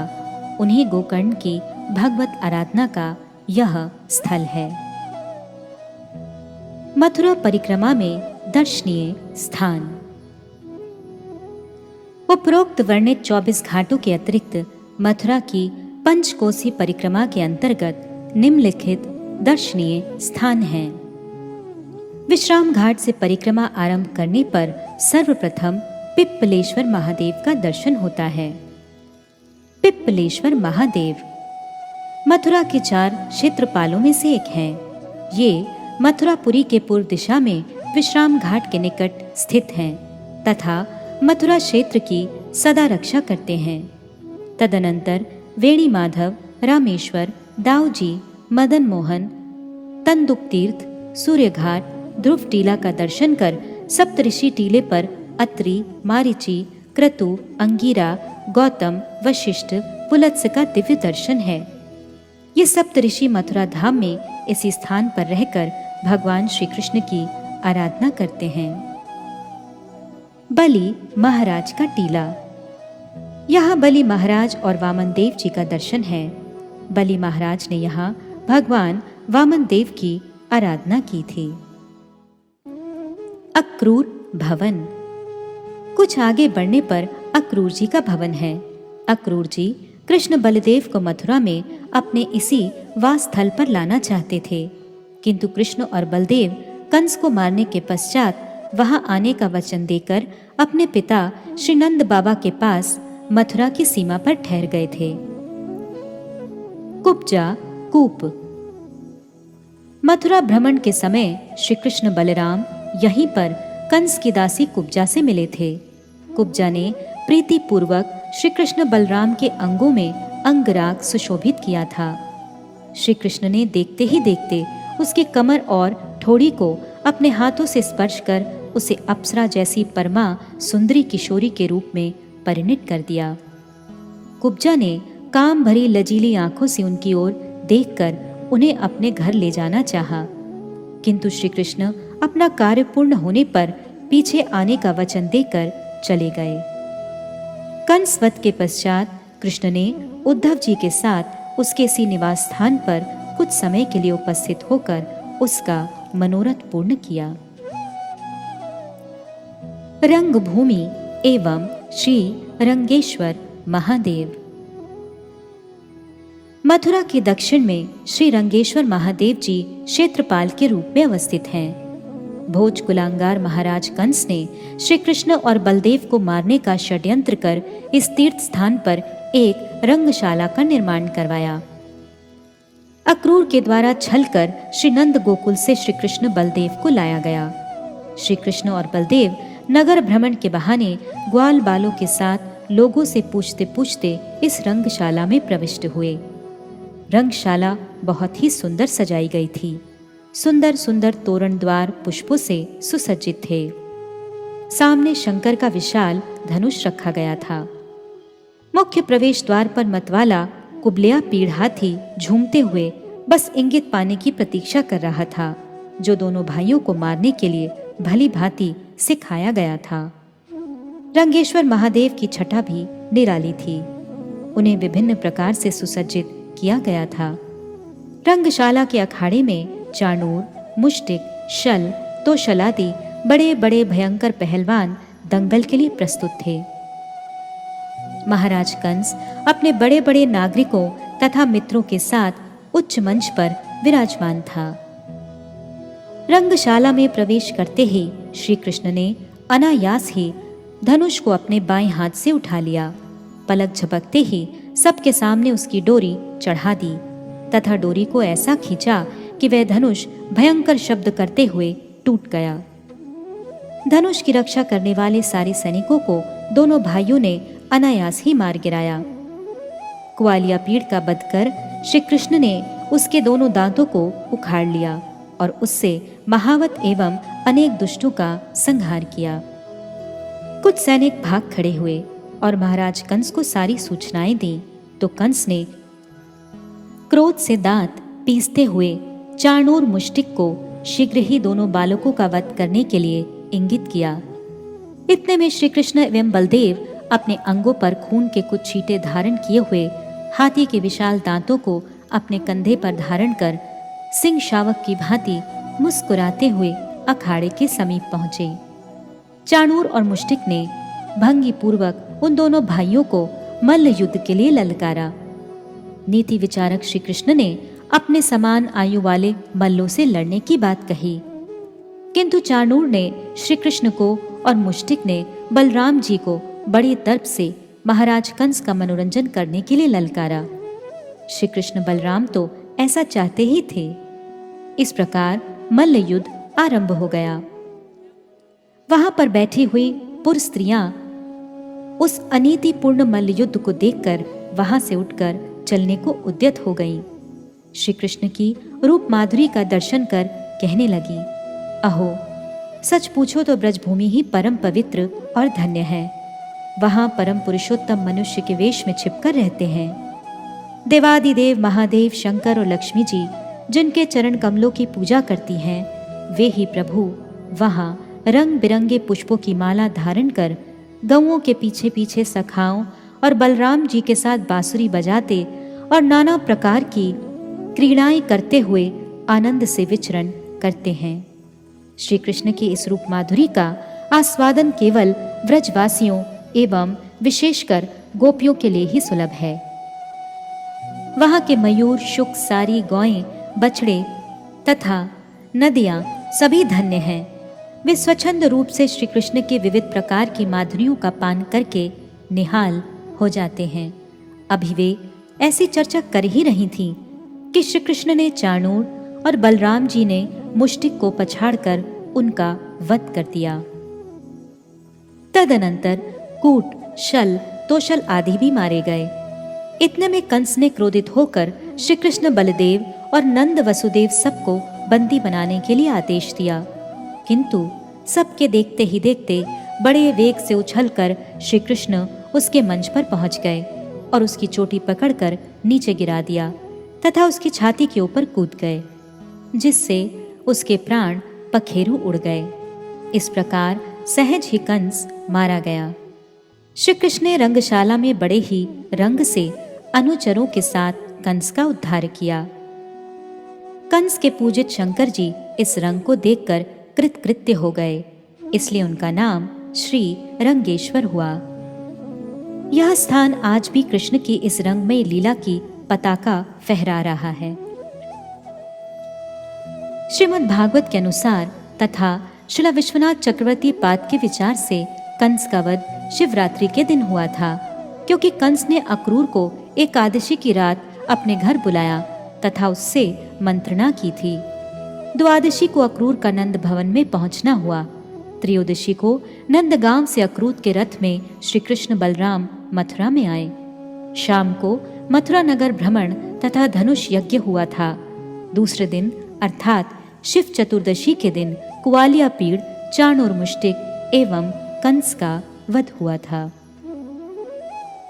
प्रतिवर्ष यहाँ कार्तिक माह में देवोत्थान एकादशी से एक दिन पूर्व शुक्ला दशमी के दिन चौबे समाज की ओर से कंस वध मेले का आयोजन किया जाता है। उस दिन कंस की 25 से 30 फुट ऊंची मूर्ति का श्री कृष्ण के द्वारा वध प्रदर्शित होता है। श्री केशव जी गौड़ीय मठ। श्री रंगेश्वर महादेव और कंस टीला के पास ही परिक्रमा मार्ग पर दाहिनी ओर तथा मथुरा आगरा राजमार्ग पर बाईं ओर श्री केशव जी गौड़ीय मठ वर्तमान समय में एक प्रसिद्ध दर्शनीय स्थान है। आचार्य केशरी ओम विष्णुपाद श्री श्रीमद् भक्ति प्रज्ञान केशव गोस्वामी महाराज ने मथुरा के देवाधिदेव भगवान श्री केशव जी के नाम पर इस मठ का नामकरण श्री केशव जी गौड़ीय मठ किया था। प्रारंभ से ही त्रिदंडी स्वामी श्रीमद् भक्ति वेदांत नारायण महाराज को इस मठ का मठ रक्षक नियुक्त किया गया था, जिससे भारत के हिंदी भाषी क्षेत्रों में श्री चैतन्य महाप्रभु द्वारा आचरित और प्रचारित शुद्ध भक्ति का प्रचार हो सके। जैव धर्म, श्री शिक्षा अष्टक, श्रीमद् महाप्रभु की शिक्षा, उपदेशामृत, श्री मनः शिक्षा, श्रीमद् भगवद गीता आदि ग्रंथों का प्रकाशन हुआ और अभी भी नए नए भक्ति ग्रंथों का प्रकाशन हो रहा है। यहीं पर पाश्चात्य जगत में श्री चैतन्य महाप्रभु द्वारा प्रचारित श्री हरिनाम संकीर्तन की धूम मचाने वाले तथा विश्व की अनेक भाषाओं में श्रीमद् भगवद गीता, श्रीमद् भागवत आदि अनेक ग्रंथों का विपुल रूप में प्रकाशन और वितरण करने वाले श्री अभय चरण भक्ति वेदांत जी ने ओम विष्णुपाद श्री श्रीमद् भक्ति प्रज्ञान केशव गोस्वामी महाराज से त्रिदंड संन्यास वेश ग्रहण किया था। तब से उनका संन्यास का नाम त्रिदंडी स्वामी श्री श्रीमद् भक्ति वेदांत स्वामी महाराज हुआ। त्रिदंडी स्वामी श्री भक्ति वेदांत नारायण महाराज ने उक्त अनुष्ठान का पौरोहित्य किया था। इसके अनंतर शिवताल और कंकाली देवी का दर्शन है। कंकाली कंकाली टीले पर कंकाली देवी का दर्शन है। कंस के द्वारा पूजित होने के कारण ये कंसकाली या कंकाली देवी कहलाती है। यह वही अष्टभुजा सिंहवाहिनी दुर्गा देवी है जिसे कंस ने देवकी की कन्या समझकर उसे मारना चाहा था, किंतु देवी उसके हाथ से छूटकर आकाश में चली गई थी। इससे आगे बलभद्र कुंड है। कुंड के तट पर दाऊ जी तथा जगन्नाथ जी का मंदिर है। वहां से आगे भूतेश्वर महादेव जी का मंदिर है। भूतेश्वर महादेव मथुरा के पश्चिम दिशा में क्षेत्रपाल के रूप में नित्यकाल भूतेश्वर महादेव विराजमान हैं। पास ही में कंस के द्वारा पूजित पाताल देवी है। कुछ दूर आगे पोतरा कुंड आदि केशव और जन्मस्थान है, जिसका वर्णन पहले किया जा चुका है। इससे आगे ज्ञान वापी या ज्ञान बावड़ी है। ज्ञान वापी मथुरा की पंचकोसी परिक्रमा मार्ग में भूतेश्वर महादेव और कटरा केशवदेव अर्थात कृष्ण जन्म स्थान के मध्य में भूगर्भ में छिपा हुआ एक महत्वपूर्ण पौराणिक तीर्थ है। ज्ञान वापी या ज्ञान बावड़ी इस तीर्थ के संबंध में ऐसा उल्लेख्य है। यो वाप्याम धर्मराजस्य मथुरायास्तु पश्चिमे स्थानं करोति तस्यां तु ग्रहे दोषर्न लिप्यते। वराह पुराण अंतर्गत मथुरा महात्म्य 269 से 42। अर्थात जो लोग मथुरा के पश्चिम में स्थित धर्मराज की ईश्वापी बावड़ी में स्नान करते हैं उनके सारे ग्रह दोष दूर हो जाते हैं एवं भगवत भक्ति होती है। सतयुग को एक तीर्थ कहो, वापी ज्ञान भक्ति को हो लहो। यामम जो स्नान करेजू, धोई पाप बहु पुण्य भरेजू। कविवर हरिलाल ककोर की मथुरा परिक्रमा पृष्ठ 9 विक्रमी 2500। वायु पुराण के अनुसार धर्मराज युधिष्ठिर ने इस बावड़ी का निर्माण कराया था। भगवान श्री कृष्ण और महाराज युधिष्ठिर का मंत्रणा स्थल होने के कारण भी ये स्थान महत्वपूर्ण है। सारे विश्व में शुद्ध भक्ति एवं कृष्ण नाम संकीर्तन का प्रचार करने वाले श्री कृष्ण अभिन्न श्री शचीनंदन गौर हरि के श्रीधाम मथुरा ब्रज में पधारने का भी वर्णन श्री चैतन्य चरितामृत में विशेष रूप से किया गया है।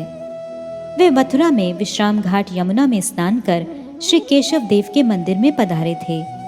उस समय भाव आवेश में उनको नृत्य और कीर्तन करते देखकर उनके दर्शनों के लिए हजारों लोगों की भीड़ उपस्थित हुई। उन्होंने ज्ञान बावड़ी में स्नान और आचमन किया था। तत्पश्चात बावड़ी के निकटस्थ एक सनौड़िया ब्राह्मण वैष्णव के घर पर ठहरने और वहीं प्रसाद पाने का उल्लेख भी चैतन्य चरितामृत में आता है। पौराणिक ग्रंथों या पुस्तकों में इस स्थान से राजा भर्तृहरि का संबंध होना भी पाया जाता है। यही राजा भर्तृहरि की समाधि भी स्थित थी, जो कुटिल काल की गति से कुछ परिवर्तित रूप में विद्यमान है। महाविद्या देवी, इन्हें अंबिका देवी भी कहा जाता है। एक समय महाराज नंद, कृष्ण, बलदेव, यशोदा देवी और अन्य गोपों के साथ देव यात्रा के उपलक्ष्य में यही अंबिका वन में उपस्थित हुए। वहां सबके साथ पवित्र सरस्वती के जल में स्नान कर पशुपति अर्थात गोकर्ण महादेव की पूजा अर्चना की। रात्रि में सबके साथ वहीं निवास किया। उसी रात को एक विशाल अजगर ने नंद बाबा को पकड़ लिया और क्रमशः उनको निगलने लगा, तो सभी ने उन्हें बचाने की चेष्टा की, किंतु सभी असफल हो गए। उस समय नंद बाबा ने बड़े आर्त होकर कृष्ण को पुकारा।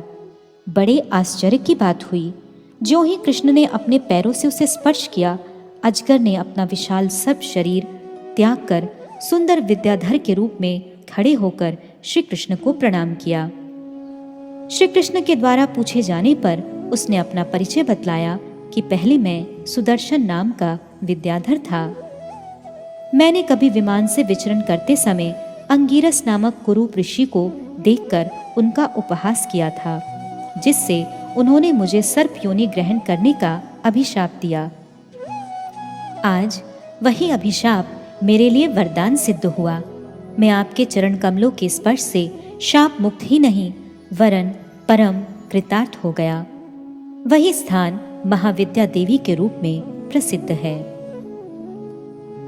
तदनंतर सरस्वती कुंड, चामुंडा देवी और रजक बद टीला है।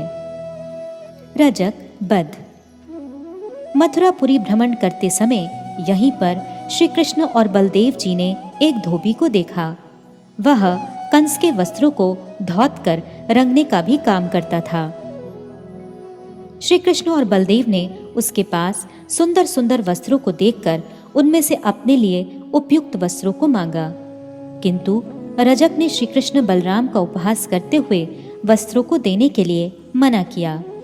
उसके व्यंग भरे उपहास को सुनकर श्री कृष्ण ने सबके देखते ही देखते पलक झपकते ही अपने हाथों से उसका सिर उड़ा दिया और उसे सुंदर गति प्रदान की। कुछ और आगे बढ़ने पर गोकर्ण महादेव का दर्शन होता है। गोकर्ण महादेव मथुरा के उत्तर दिशा में ये धाम के क्षेत्रपाल हैं। ये प्रसिद्ध श्रीमद् भागवत वक्ता गोकर्ण के द्वारा पूजित होने के कारण गोकर्ण महादेव कहलाते हैं। इससे आगे यमुना के तट पर नीलकंठेश्वर महादेव का दर्शन करते हुए अम्बरीश टीले का दर्शन होता है। अम्बरीश टीला सरस्वती एवं यमुना के संगम के समीप ही दाहिनी ओर अम्बरीश टीला है। महाराज अम्बरीश सतयुग में सप्तद्वीपवती पृथ्वी के चक्रवर्ती सम्राट थे। वे भगवान के एकांतिक भक्त थे। उन्होंने अपनी सारी इंद्रियों को भक्ति के विभिन्न अंगों के पालन में नियुक्त कर रखा था। वे मन के द्वारा श्री कृष्ण की लीलाओं का चिंतन करते थे। वाणी के द्वारा भगवान का नाम, कीर्तन एवं लीला कथाओं का वर्णन करते थे।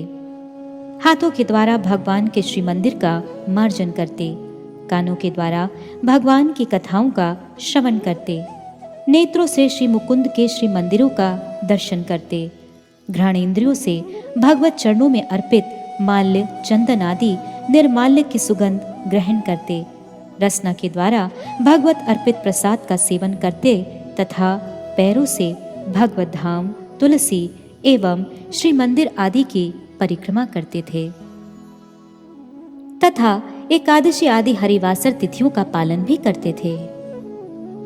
एक समय मथुरा में उन्होंने इस स्थान पर वास करते हुए द्वादशी व्रत का निर्जला उपवास किया एवं दूसरे दिन सूर्य उदय के बाद पारण के लिए थोड़ा सा समय बचा हुआ था। उन्होंने पूजा अर्चना आदि के पश्चात जो ही भगवान को निवेदित अन्न के द्वारा पारण करना चाहा, उसी समय महर्षि दुर्वासा वहां उपस्थित हुए।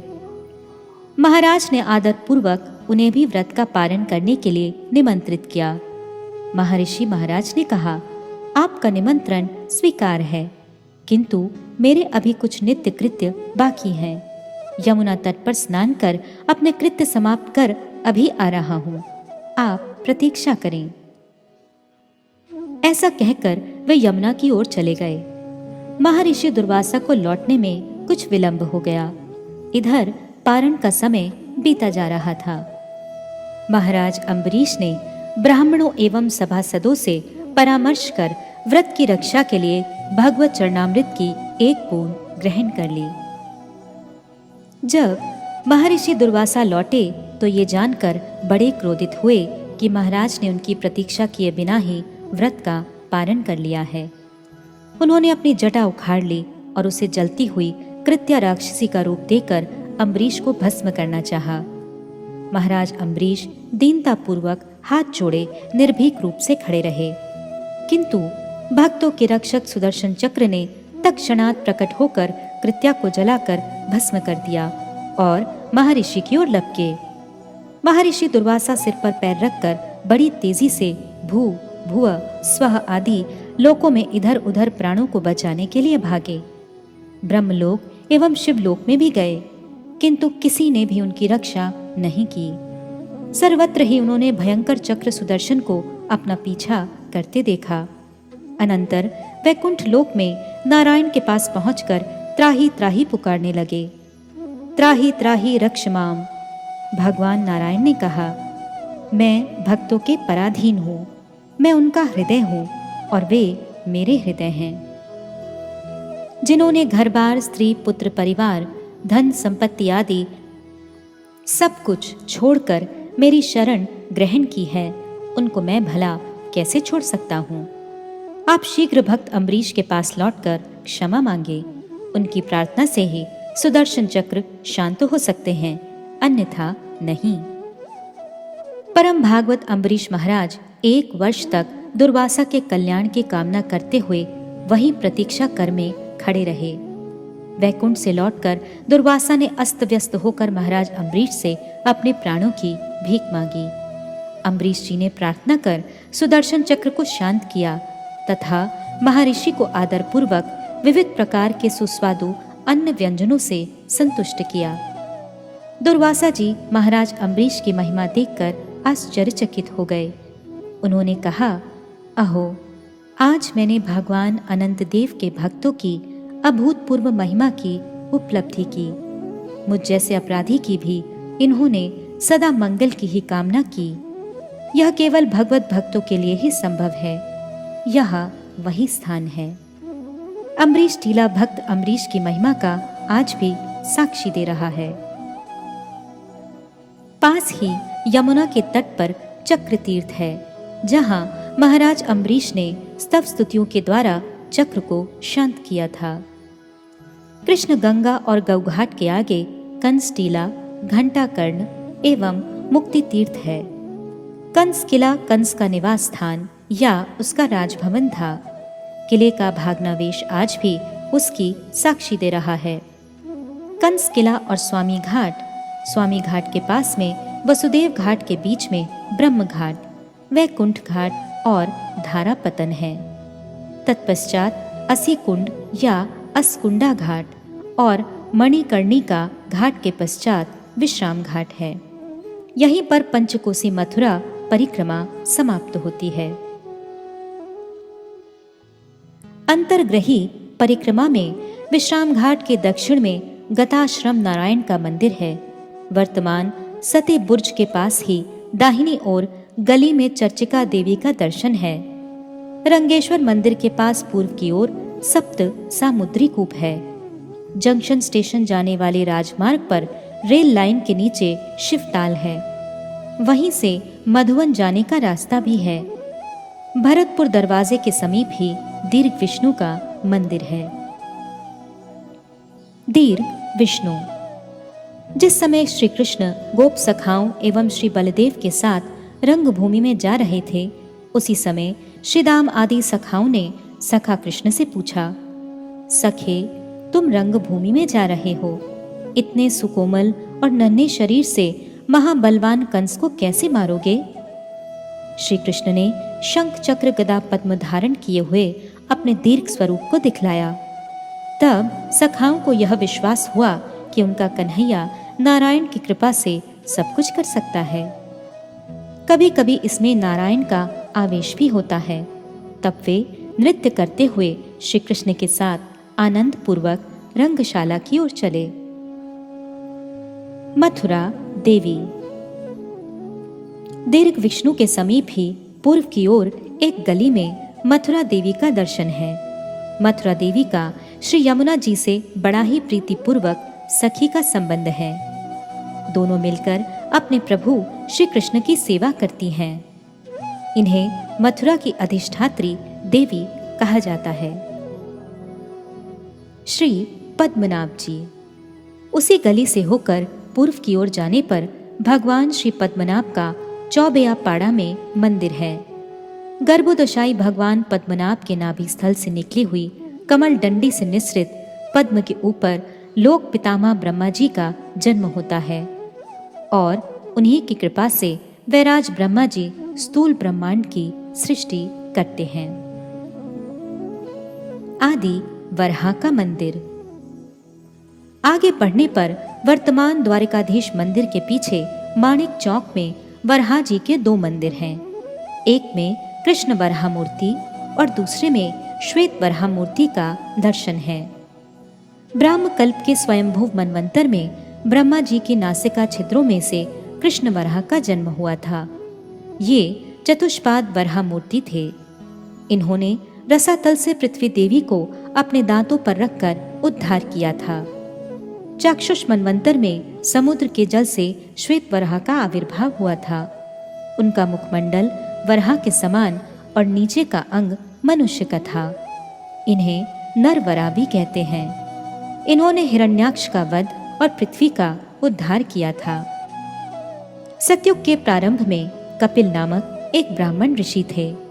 वे भगवान आदि वराह के उपासक थे। देवराज इंद्र ने उस ब्राह्मण को प्रसन्न कर पूजा करने के लिए उक्त वराह विग्रह को स्वर्ग में लाकर प्रतिष्ठित किया। पराक्रमी रावण ने इंद्र को पराजित कर उस वराह विग्रह को स्वर्ग से लाकर लंका में स्थापित किया। भगवान श्री रामचंद्र ने निर्विशेषवादी रावण का वध कर उक्त मूर्ति को अयोध्या के अपने राजमहल में स्थापित किया। महाराज शत्रुघ्न लवणासुर का वध करने के लिए प्रस्थान करते समय उक्त वराह मूर्ति को ज्येष्ठ भ्राता श्री रामचंद्र जी से मांगकर अपने साथ लाकर और लवणासुर वध के पश्चात मथुरापुरी में उक्त मूर्ति को प्रतिष्ठित किया। यहाँ वराह जी की श्रीमूर्ति दर्शनीय है। इसके अतिरिक्त भी बहुत से दर्शनीय स्थान हैं जिनका पुराण आदि में उल्लेख तो है, किंतु अधिकांश स्थान आज लुप्त हैं।